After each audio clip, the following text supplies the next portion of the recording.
शेतीची कामे करण्यासाठी वेळ भेटणार आहे, पण 15 ऑगस्ट नंतर विदर्भामध्ये म्हणजे पूर्व विदर्भामध्ये वर्धा, नागपूर, भंडारा, गोंदिया, चंद्रपूर, यवतमाळ तिकडल्या पट्ट्यामध्ये चांगला जोराचा पाऊस पडणार आहे म्हणून अंदाज लागेचा. अचानक वातावरण बदल झाला तर परत एक मेसेज दिला जाईल. धन्यवाद. असणार आहे म्हणून हा राज्यातल्या सर्व शेतकऱ्यांना लक्ष द्यायचा. त्याच्यानंतर 7-8 तारखेच्या नंतर चांगलं हवामान कोरडं होईल, पण तरी पण स्थानिक वातावरण तयार होऊन थोडाफार पाऊस येणार आहे म्हणून हा अंदाज सर्व शेतकऱ्यांना लक्ष द्यायचा. राज्यात शेतकऱ्याला सांगू इच्छितो की ज्यांना शेतीची कामे करायची असेल तर तुम्ही काय करा, ह्या म्हणजे आता 8 तारखेपासून 8 ऑगस्टपासून हवामान कोरडं होईल. काही काही भागात ठिकठिकाणी सूर्यदर्शन होईल, कोरडं होईल म्हणून हा अंदाज लक्षात घ्यायचा आणि आपण आपल्या शेतीची कामे करायची. त्याच्यानंतर राज्यामध्ये 15 ऑगस्ट नंतर परत राज्यामध्ये पुन्हा पाऊस सक्रिय होणार आहे, पण ते पाऊस काय होणार आहे विदर्भाकडे असणार आहे.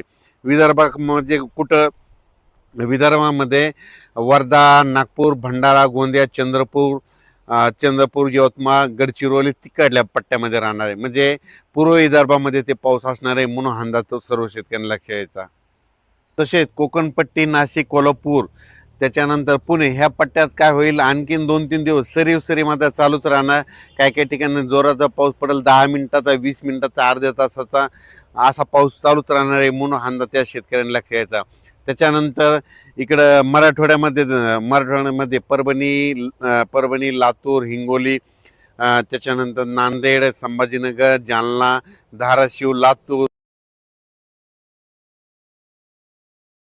3 दिवस राज्यामध्ये 10 मिनिटाचा, 20 मिनिटाचा थोडाफार पाऊस येणार आहे म्हणून हा अंदाज लक्ष द्यायचा.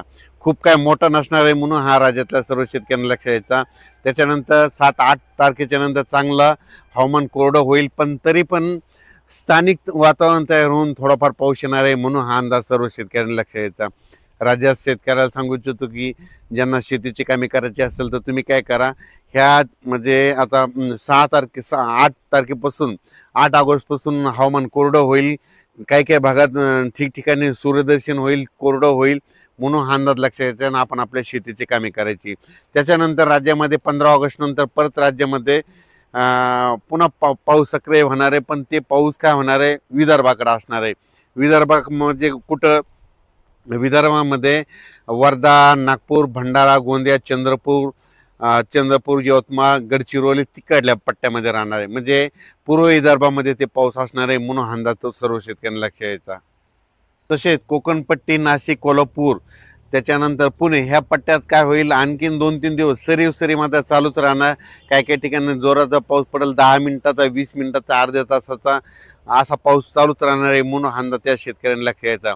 त्याच्यानंतर इकडं मराठवाड्यामध्ये परभणी, लातूर, हिंगोली, त्याच्यानंतर नांदेड, संभाजीनगर, जालना, धाराशिव, लातूर, बीड ह्या पट्ट्यामध्ये काय होणार आहे, आणखी 2-3 दिवस स्थानिक वातावरण तयार होऊन दुपारपर्यंत ऊन पडणार, लगेच अर्ध्या तासाचा, 1 तासाचा जोराचा पाऊस पडणार आहे म्हणून अंदाज लक्ष द्यायचा.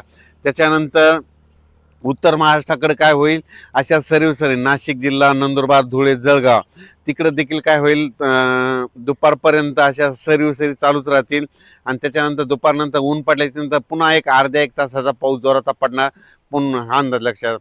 खूप मोठा पाऊस पडणार नाही, फक्त काय होईल 10-20 मिनिटाचा पाऊस असणार आहे म्हणून हा अंदाज सर्व शेतकऱ्यांना लक्ष द्यायचा. तसेच नांदेड, लातूर, धाराशिव, सोलापूर, त्याच्यानंतर सांगली, बारामती इकडे काय होईल सरी मात्र सुरू राहतील. खूप मोठा पाऊस पडणार नाही म्हणून अंदाज लक्षात द्यायचा. पण तरी पण काय होणार आहे ह्या 3 दिवसामध्ये, आज म्हणजे 6 ऑगस्ट, 7 ऑगस्ट आणि 8 ऑगस्टच्या दरम्यान सोलापूर जिल्हा, लातूर जिल्हा, धाराशिव जिल्हा, इकडे सांगली जिल्हा, बारामती 2, कडाष्टी, बीड ह्या परिसरामध्ये काय होईल अर्ध्या तासाचा, 1 तासाचा जोराचा पाऊस पडणार आहे. स्थानिक वातावरण तयार होऊन म्हणून अंदाज लक्षात येतात. खूप मोठं नाही, पण अर्ध्या तासाचा, 20 मिनिटाचा, 10 मिनिटाचा, 5 मिनिटाचा असा पाऊस पडून जाणार आहे म्हणून हा सर्व शेतकऱ्यांना लक्ष द्यायचा. सोशल मीडियामधून असं ऐकण्यात येतं की सप्टेंबर ऑक्टोबरमध्ये पाऊस कमी पडणार आहे, पण सर्व शेतकऱ्याला सांगू इच्छितो की सप्टेंबर ऑक्टोबरमध्ये परतीचा पाऊस जोराचा पडणार आहे, धुमाकूळ घालणार आहे म्हणून हा अंदाज सर्व शेतकऱ्यांना लक्षात द्यायचा.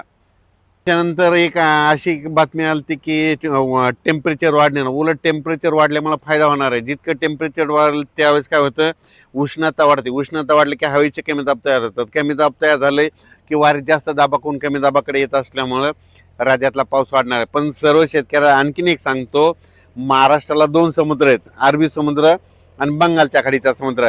अरबी